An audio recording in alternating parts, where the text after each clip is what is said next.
ada 2 orang mantan Kopassus yang terlibat dalam aksi perencanaan pembunuhan Wiranto, Luhut, dan termasuk Jokowi.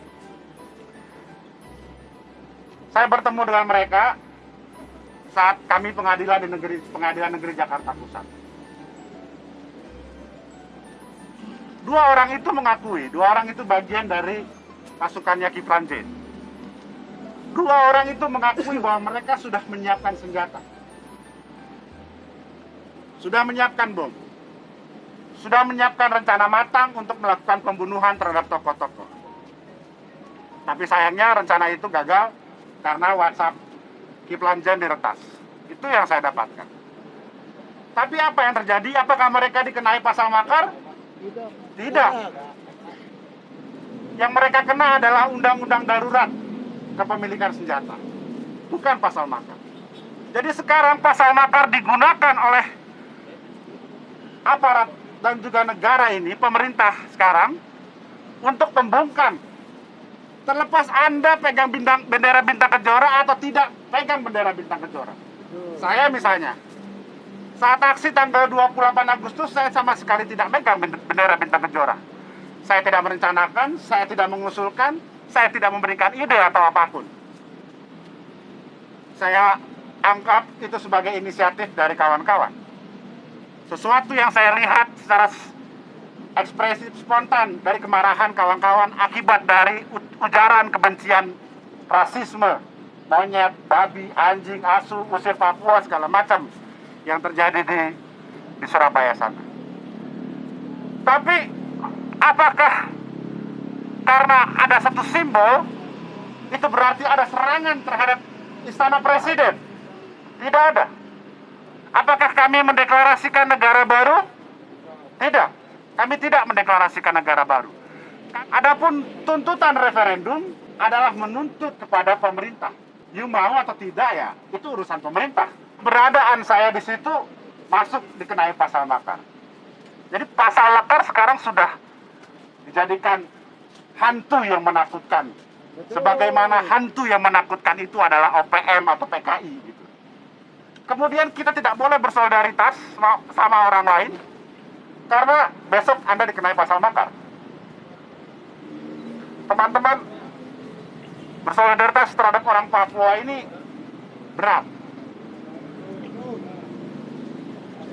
Karena kita sebagai orang non-Papua selalu dituduh punya kepentingan ketika kita bersolidaritas. Kita bersolidaritas karena kita punya empati, karena kita punya kemanusiaan.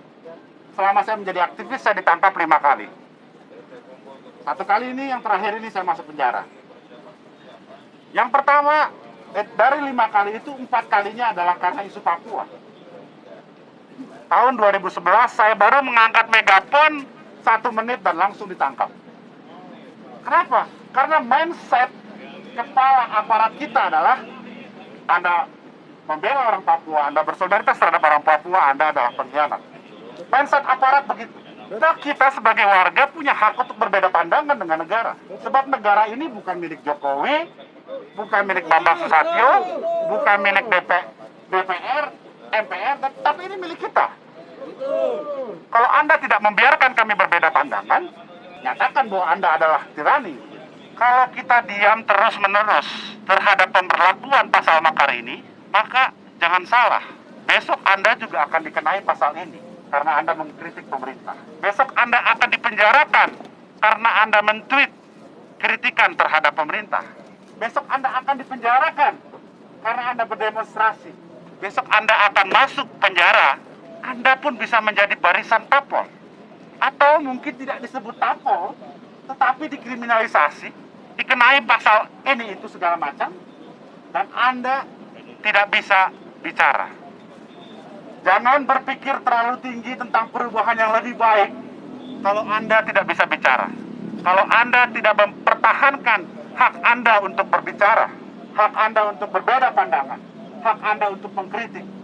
Sebab perubahan hanya mungkin apabila kita terus-menerus mempertahankan hak kita dan memperluasnya demi demokrasi yang lebih baik, demi kemanusiaan yang lebih baik. Bebaskan Tapol, Papua, dan Maluku! Stop pasal makar. Undang-Undang 1945 dan Pancasila itu nilai yang mulia, tapi negara ini yang menguasai telah mengkhianati nilai yang mulia itu. Di dalamnya tidak ada satupun yang tercantum aneka asasi wilayah, pembunuhan, pemerkosaan, penindasan, penjajahan. Tetapi yang ada apa? Negara Republik Indonesia memperlakukan kepada rakyat bangsa Papua selalu menindas, menjaya, membunuh sewenang-wenang. Negara melalui kaki tangannya TNI dan Polri yang ada di Papua, mereka selalu membungkam ruang demokrasi, selalu membungkam ruang jurnalis di tanah Papua. Maka semua kebenaran, fakta yang terjadi di tanah Papua tidak pernah diketahui oleh rakyat Indonesia. Maka rakyat Indonesia pun termasuk korban, selalu menikmati media-media propaganda oleh narasi sepihak, yaitu militer, TNI, dan Polri. Negara selalu mengklaim bahwa Papua bagian dari republik ini.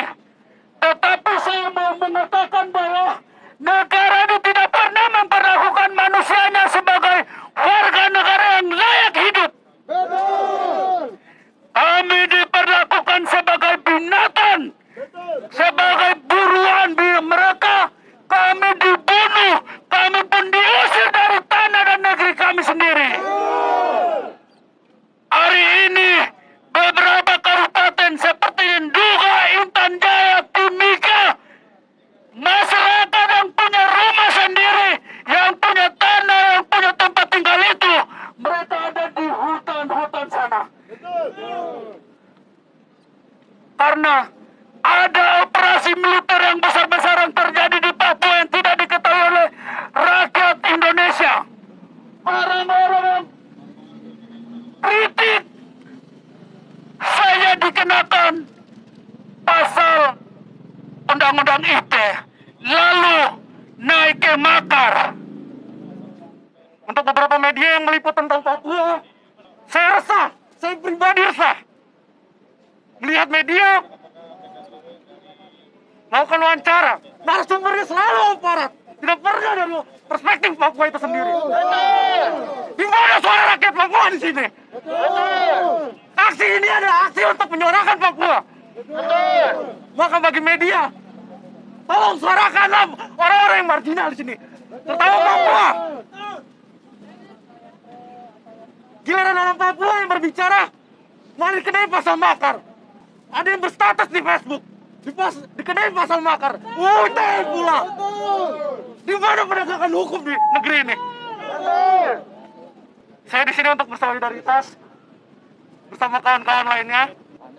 Kawan-kawan yang bersolidaritas adalah meyakini bahwa kemanusiaan yang adil dan beradab itu masih ada harapannya, dan kita masih bisa menegakkannya bersama-sama. Hidup mahasiswa! Hidup mahasiswa! Hidup rakyat! Free Papua!